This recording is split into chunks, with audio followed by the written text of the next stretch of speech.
67 곱하기 9. 우리 아이는 이런 문제가 있다면 어떻게 풀고 있나요? 자동적으로 9, 7에 63, 9, 6, 54 이렇게 해결하려고 하지 않나요?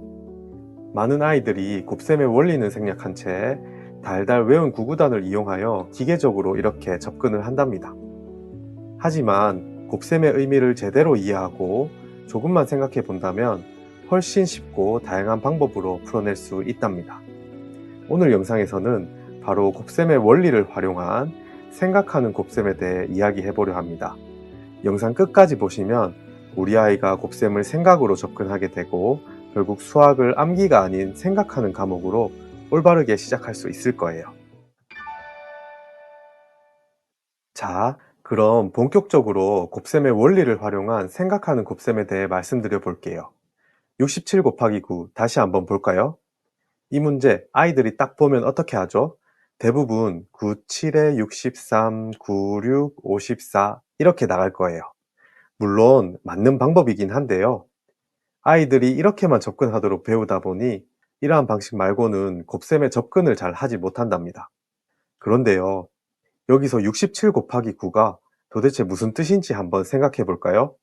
곱셈이라는 건 결국 어떤 수를 여러 번 더한다는 의미니까 67 곱하기 9는 67을 9번 더한 것이 되겠죠?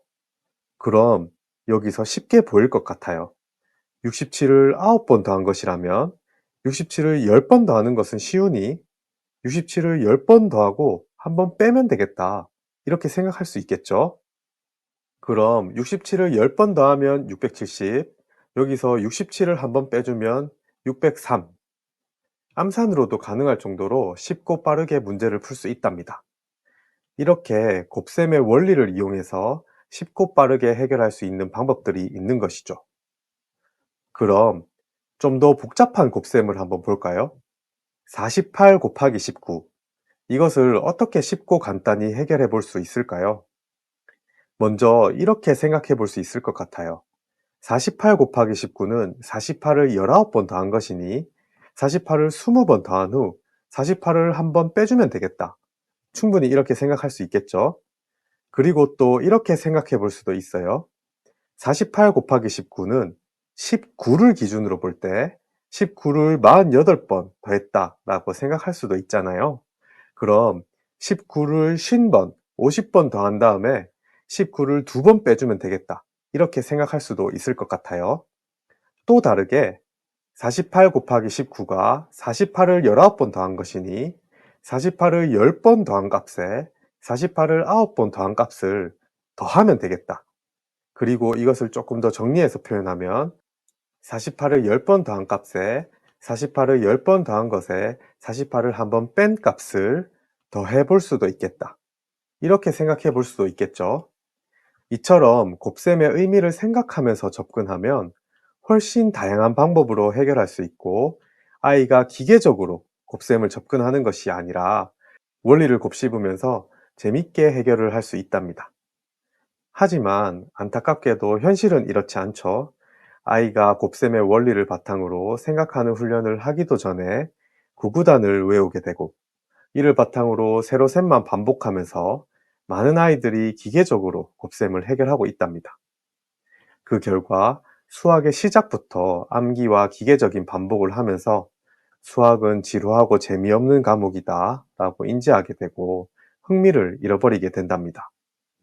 따라서 부모님들께서는 아이들이 생각하는 수학을 할 수 있도록 곱셈의 원리를 익히고 이것을 가지고 이리저리 생각해 보면서 곱셈 문제를 해결할 수 있도록 유도하는 것이 꼭 필요하고요. 이렇게 많이 하다 보면 대부분의 구구단 내용들이 자연스럽게 외워질 것이고 만약 특별히 안 외워지는 부분이 있다면 그 부분만 외우면 된답니다. 이렇게 맥락 속에서 자연스럽게 외워진 구구단은 장기 기억으로 남아 훨씬 더 효율적으로 활용될 것이고 무엇보다도 아이는 수학을 암기하고 단순 반복하는 과목으로 인지하는 대신 생각하는 과목으로 받아들이고 수학 공부의 올바른 방향성을 갖게 될 것입니다. 자, 오늘은 생각하는 곱셈에 대해서 이야기해 봤는데요. 결국 중요한 건 아이 스스로 곱셈의 의미를 이해하고 이를 바탕으로 문제를 다양한 각도로 바라보는 것이랍니다. 이렇게 수학을 시작한 아이는 수학을 스스로 탐구하고 즐기는 아이로 성장하게 될 것입니다. 그래서 꼭 한번 지금 아이가 어떠한 방식으로 곱셈 문제를 풀고 있는지 한번 살펴보시고 함께 곱셈의 원리를 이야기해 보면서 다른 방법으로도 풀 수 있을까? 이렇게 같이 생각해 보는 시간 한번 가져보시면 좋겠어요. 그럼 오늘 영상도 시청해 주셔서 감사드리고요. 앞으로도 수학 교육 관련 내용들을 지속적으로 알려드릴 예정이니 가장 먼저 받아보실 수 있도록 구독과 좋아요도 눌러주시면 감사하겠습니다. 오늘도 자녀분과 함께 행복한 하루 되세요. 감사합니다.